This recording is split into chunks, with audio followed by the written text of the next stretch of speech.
Time Warner Cable is pleased to be an underwriting sponsor for Carolina Week.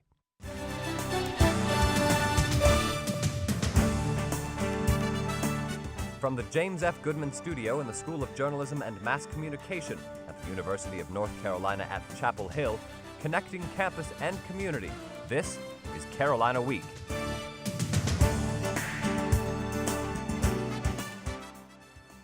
Good evening and welcome to this special edition of Carolina Week. I'm Jeremy Spearman. And I'm Joelle Kaplan. Over the next half hour, we'll take a look at some of our top stories from this semester. Earlier in the semester, 4 students were robbed at gunpoint in a Morrison dorm room. This followed a series of break-ins at off-campus houses and apartments. The common thread in all the incidents was that the people breaking in didn't actually have to do any breaking because the residents made it easy for them. On the night of February 24th, one of the 5 residents of this Pritchard Avenue house left the side door unlocked. Early the next morning, Mary Rosser-Talo heard footsteps on the stairs and someone leave through the side door. She thought it was one of her roommates or a friend until... I left at 6 o'clock to go out to Starbucks and it was still dark outside. And I walked out onto the street and I heard some rustling in the bushes, so I looked back and there was a guy standing right at our window that looks up our stairs. And he was trying to hide in the darkness. That man was the intruder who, after entering 2 bedrooms at Talo's house, moved on to another house 1 street over where he rubbed a sleeping girl's leg. In all, he struck a reported 5 times that weekend. In every instance, either a door was left unlocked or there was a key hidden nearby. Last week's on-campus robbery, when 2 gunmen entered this unlocked Morrison dorm room, shows that the problem isn't limited to off-campus housing.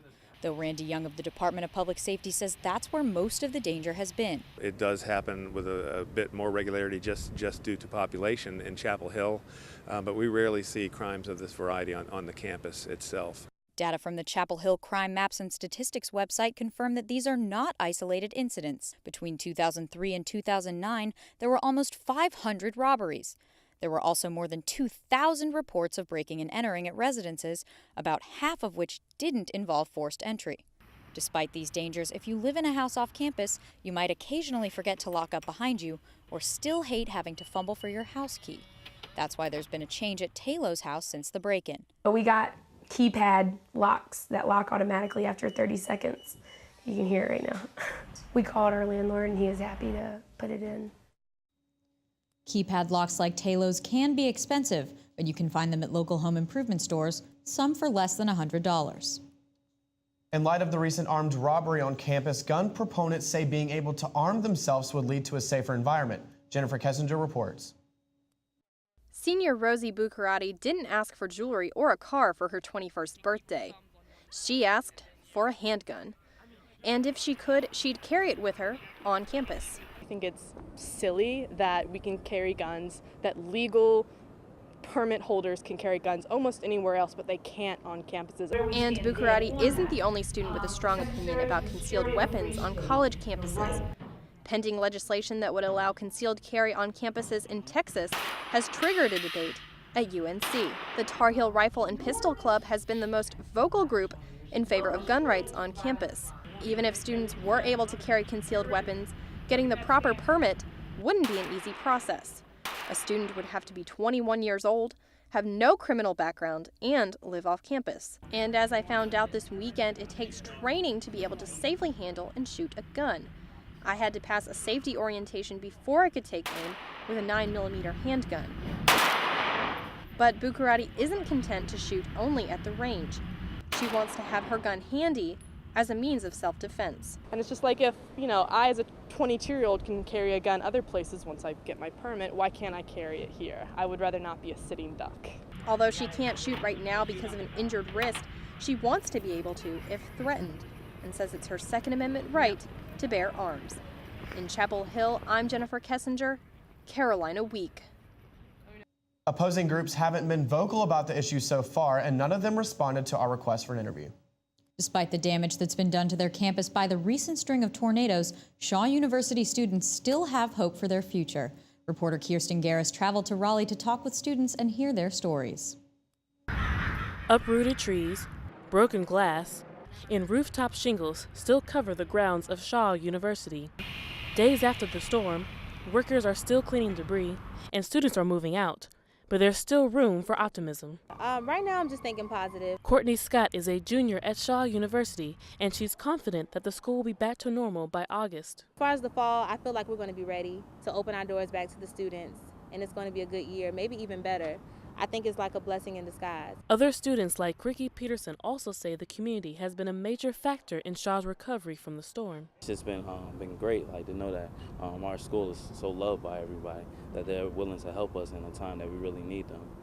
Right now, the only thing you can see on Shaw University's campus is debris and caution tape, but this Thursday, students from across the state will be coming back to Shaw to help with cleanup. Scott says the campus cleanup will be the start of getting the campus back to normal. But to keep students safe in the future, Josh Creighton, the Director of Emergency Management for Wake County, says preparation will be key. Universities have make preparations and have plans in place to deal with things things like this, and make sure that the student population is educated what to do in tornadoes, tornado safety, and we have information available at readywake.com. Peterson says the student body will implement drills and safety lessons. Actually try to make it mandatory for the freshmen to go to procedures and classes so they know what to do when the storm hits. The sun has set on this semester at Shaw, and there's a lot of work to do, but there's still hope on the horizon. In Raleigh, I'm Kirsten Garris, Carolina Week. Now, as Kirsten told us, students from UNC actually had the chance to head over to Shaw last week. That cleanup went well, but there's still lots to do. Cell phones and driving, a controversial topic the state legislature is once again studying. Our Preston Stanley has a story about one UNC student who's trying to change the law.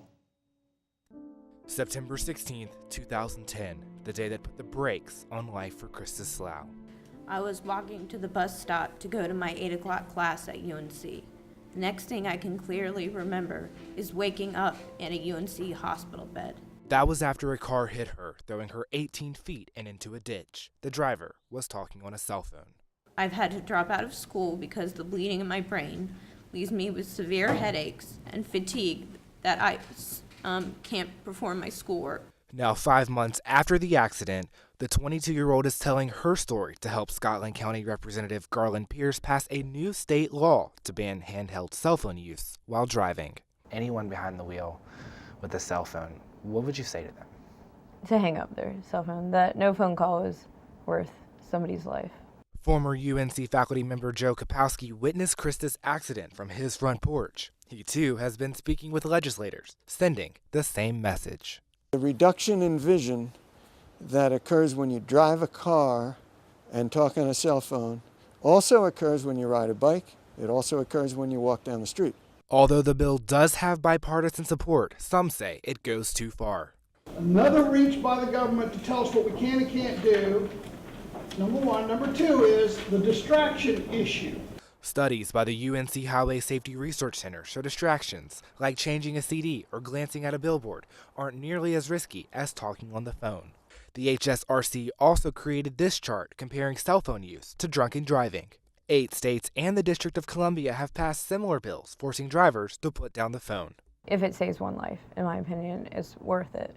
A life Krista herself nearly lost, but now she's putting it back in gear to move into the future. I'm gonna let it go. I'm ready to go back to school and to move on from it, but I won't ever forget it, and I'm still gonna work, for the law to be passed.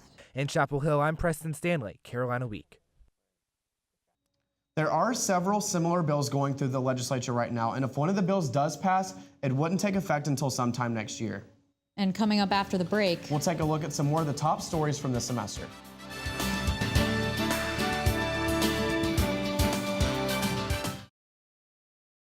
Let's go, man. Oh, your best. Hello, ladies. Can you imagine your life without animals? Here at the Durham Animal Shelter, we can't. So come see us. Your new best friend is already expecting you. Let's give it a shot. You can do it this time. I gotta get a real dog.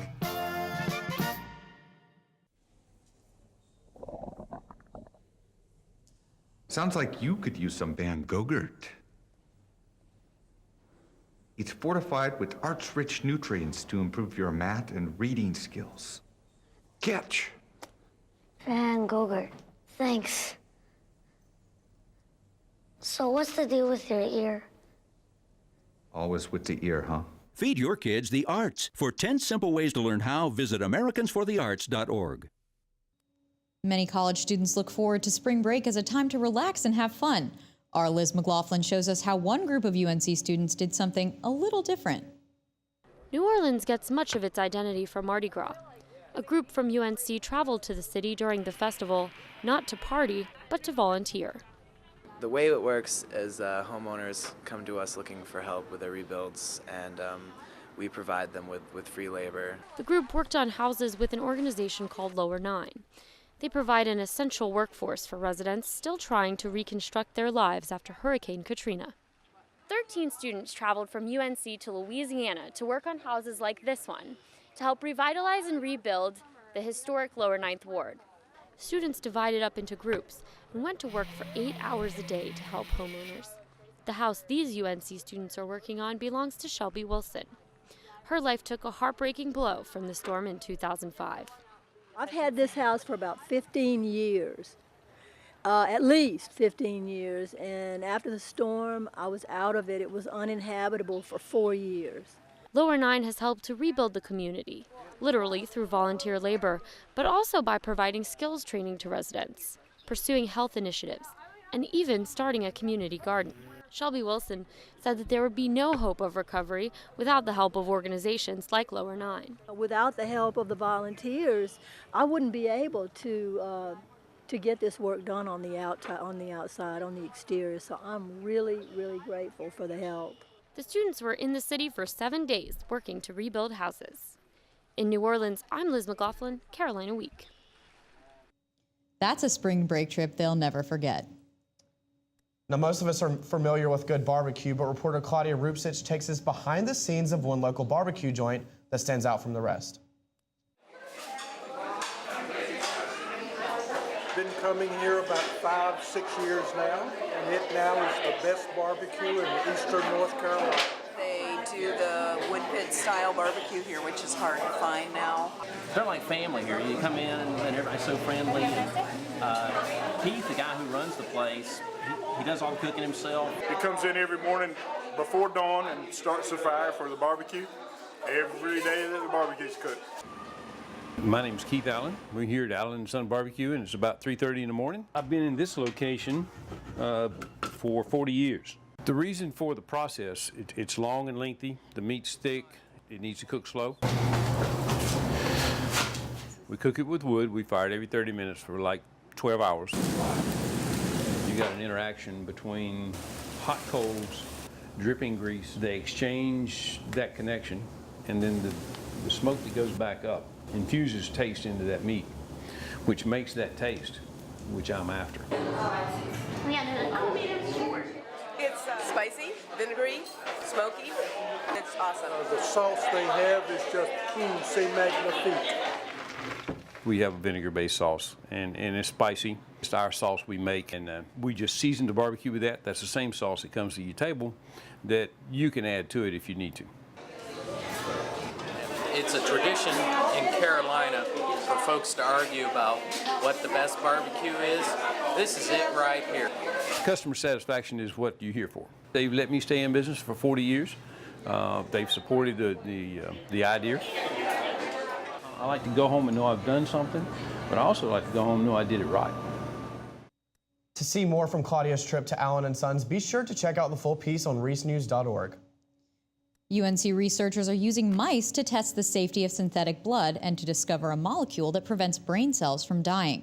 Stephanie Souchere reports. Studying mice can tell you a lot about humans. That's because mice and humans share more than 95% of their genetic codes. Graduate student Liz Buttermore uses mice to learn about brain disorders in humans. We try to mimic the disease state in mice with the genetic manipulations, and then you can try to see what went wrong in those diseased, as if you will, mice.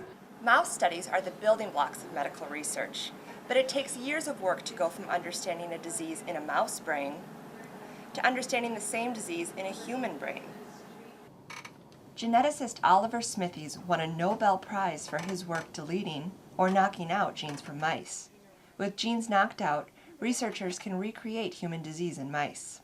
They're genetically uniform, you can control their environment, and you can have many of them so that you can do a study that will look for differences that can't easily be seen by looking at, say, 3 or 4 people. Many doctors, like Silva Markovic-Plushé, rely on mouse studies to guide their research with human subjects. And then we try to, in a way, see whether that applies and how different it is in humans. And oftentimes there is a difference, but we definitely benefit from having mice studies and results that they can provide. Even though Buttermore works with mice and Markovic-Plushé works with humans, their shared goal is to treat multiple sclerosis. It's not a leap that a single lab can make. It's got to be a collaborative effort between labs all over the world. In Chapel Hill, I'm Stephanie Souchere, Carolina Week. Earlier this year, UNC researchers used mice to identify a new risk factor for heart disease, but it's a long road ahead until this discovery can be used to help people. As the nuclear reactor in Japan remains volatile, worries mount about the general safety of nuclear power. Health reporter Allison Schlabbaum tells us how our local nuclear plant might affect you. Sharon Harris Nuclear Plant near Jordan Lake and the troubled facility in Japan differ in design, but both use pools of water to cool radioactive waste. Nuclear expert Paul Turinsky says in Japan, some of these pools ran out of water. And right now, they're actually more worried about the fuel pool than anything else. This is a fuel pool at the Sharon Harris Nuclear Plant. You can see these honeycomb-like structures under the water. Each honeycomb contains fuel rods that used to power the nuclear reactor. Here we can see the tops of the rods. If this water is lost, radiation can escape. But Sharon Harris plant manager Ernie Kapopoulos says technicians monitor these fuel pools for leaks every day. That's just one of many safety measures. The roofs are 2 feet thick of concrete. The floor underneath the spent fuel pool is 6 feet thick. The walls on each side are at least 3 feet thick. So it's a really robust structure. If these safety measures fail like they did in Japan, nearby residents could be exposed to radiation. That can cause both short and long-term health effects, according to UNC pathologist William Kaufman. The acute effects of a lethal dose of radiation would include hair loss, bone marrow suppression, nausea, gastrointestinal distress. In Japan, it's too early to tell if any citizens will suffer ill effects from radiation exposure. In the meantime, the Japanese government is urging residents living within a 20-kilometer radius of the Fukushima Daiichi plant to move away and take potassium iodide to help fend off thyroid cancer. In Chapel Hill, I'm Allison Schlabbaum, Carolina Week. Japanese officials recently changed the radioactive contamination level to 7, the same level as it was for the Chernobyl disaster. And coming up after the break, a look at the college bowl system. That's right, Joelle. Our sports team tells us if postseason football play is really worth it.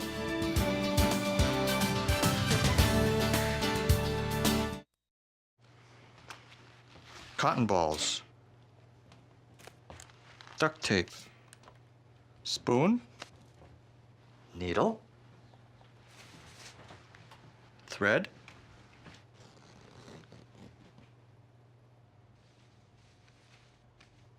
Scalpel. The smallest moments can have the biggest impact on a child's life. Take time to be a dad today. Did you buy the flashlight and the batteries? Yes. Did you make sure we're not missing anything in the first aid kit? Yep.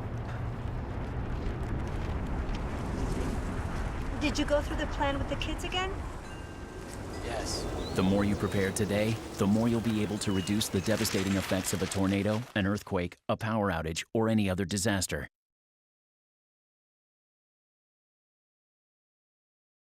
Today, about 1 in 5 Americans is living with a disability. Over 50 million people, including many of our friends and neighbors, teachers and co-workers, heroes and leaders. 20 years ago, the Americans with Disabilities Act guaranteed every person the right to live, work, and participate fully in the American experience. We've come a long way since then, and we are committed to making even more progress in the years ahead. Visit disability.gov to see how you can help.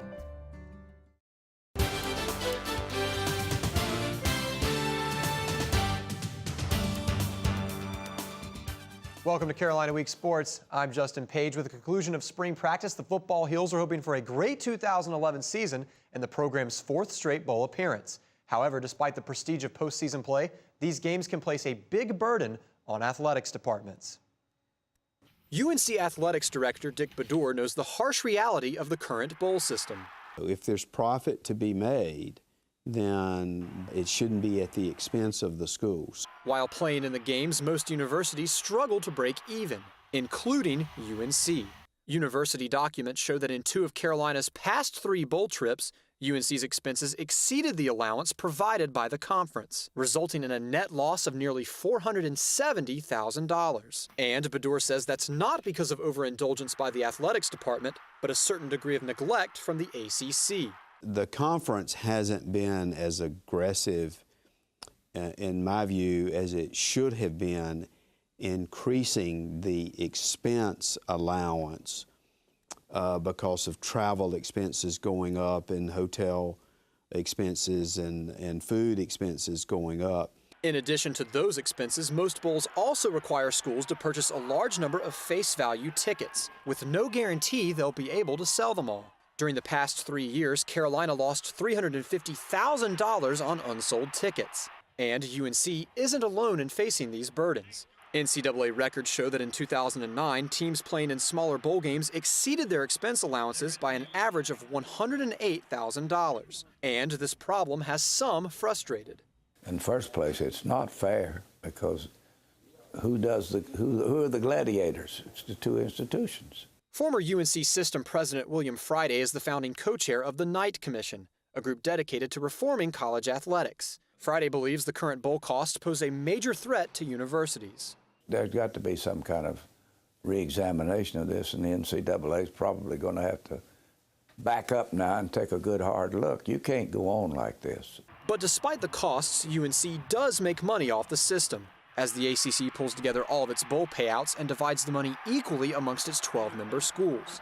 However, this means that losing programs that don't have to pay for trips to bowl games usually end up making more money than the winning programs that play.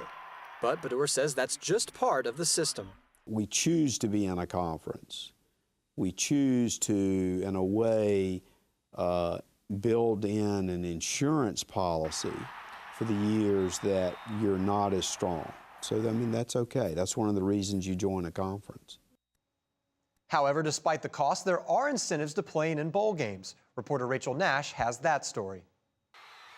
7 million viewers tuned into ESPN to watch Carolina beat Tennessee in the Music City Bowl. It's a big deal in the recruiting world and the status of your program. UNC Athletics Director Dick Bedour understands what a bowl appearance and even better, a bowl victory means for the university. I think it's a status within your program that's a declaration of achievement, and it's an opportunity to draw attention to your football program. UNC has gone to 3 bowl games in the past 3 years, but in 2 of those bowl appearances, program cost exceeded the expense allowance provided by the ACC. Head coach Butch Davis declined an interview for this story, but told us in a statement that he, like Bedour, stands by the bowl system. I believe in the bowl system because it's an enjoyable reward for the players. They get to enjoy the city and have a chance to finish their seasons with a win. But many in the world of college athletics are calling for reform, including former UNC System President William Friday. Friday co-founded the Knight Commission, a group dedicated to preserving academic values that are often forgotten in college athletics. We've let this get out of hand like we've let a lot of things about college sports get out of hand. And the controversy surrounding the bowl system is increasing each season. The NCAA crowns 88 champions in 23 sports, in everything except Division I football. The NCAA should commission a group of people with both BCS and non-BCS people. And let's see what's right for the academic community, not what's right for the Chamber of Commerce. And Bador agrees there's room for reform. We need to work on it, and we have been, and we need to improve it. Some believe that the better alternative is a playoff system that still preserves the major bowls. However, lower bowls like UNC's recent hosts, the Meineke Car Care Bowl and the Music City Bowl, would not make the cut. That's why Bador says he doesn't support the idea of a playoff. I'm not ready to throw it all out and to reinvent the wheel. In Chapel Hill, I'm Rachel Nash, Carolina Week Sports. And if a playoff system were adopted, realistically, more than half of the teams participating in bowl games would not see postseason action. So obviously still a lot to figure out when you look at the bowl system. Some major questions out there. Right, guys, and you know, speaking of football, did you know they actually have people watch to make sure they're in class every day? You know, Jeremy, I think I've actually heard something about that, but coming up after the break, reporter Lindsay Hawkins introduces us to the man that makes sure the players are in class every day. If you have a story idea, call Carolina Week at 919-843-8292 or email us at carolinaweek@unc.edu. If you have questions about this program, write Carolina Week at Campus Box 3365, UNC-CH, Chapel Hill, North Carolina 27599. Be sure to check out Carolina Week and Carolina Connection online at carolinaweek.org.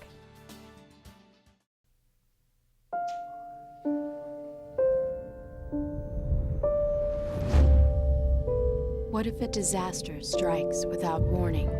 What if life as you know it has completely turned on its head? What if everything familiar becomes anything but?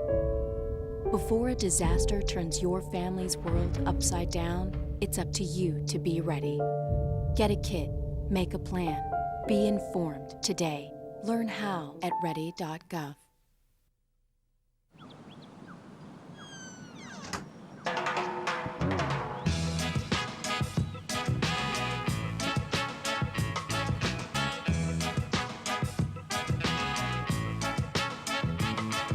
Hands can do incredible things. Now they can even help save a life with hands-only CPR. If you see an adult suddenly collapse, just call 911, then push hard and fast in the center of the chest until help arrives. Learn more at handsonlycpr.org. Joel, do you ever feel like someone's watching you? You know, Jeremy, I think there are thousands of people watching us right now, but there's actually one guy who gets paid to watch some of our fellow students, and our Lindsay Hawkins says he's not a stalker. He's coming, peering through windows, walking from class to class, and he will find you. He's Colonel Steve Haysacker, but he doesn't command troops anymore. Instead, he commands football players by checking to see if they're in class. Most of them know me and wave going in. They say, yeah, you're not getting me today, Colonel. And while few things intimidate offensive lineman Jonathan Cooper, this man does. He'll open up the door and just stand in the doorway, just cast a shadow over the whole room, and then look around and just staring at me. While that's scary, what's even scarier are the consequences of being absent. That was pretty much a physical beat now. You'd have to do a workout that was extremely tough, and it make you question whether you want to play football anymore. Athlete class checkers aren't unique to UNC. Universities across the country hire them to protect their scholarship investments. We got a lot of time constraints. Some of them get up and lift weights as early as 6 o'clock in the morning. We care how they do on the field. The coaches are with them. We care that they go to class. On a typical day, Haysacker walks a route like this one, from Swain to Hamilton, Howell, then Mitchell. And on a typical day, he checks off each athlete on his list. That they attend class on probably a greater ratio than the regular student body. But be warned, Haysacker's on a mission. He thought he wasn't being checked, and he found he was checked, but I walked around and caught him. Mission accomplished. In Chapel Hill, I'm Lindsay Hawkins, Carolina Week. Well, that does it for this special edition of Carolina Week. Thanks for watching. Have a great day.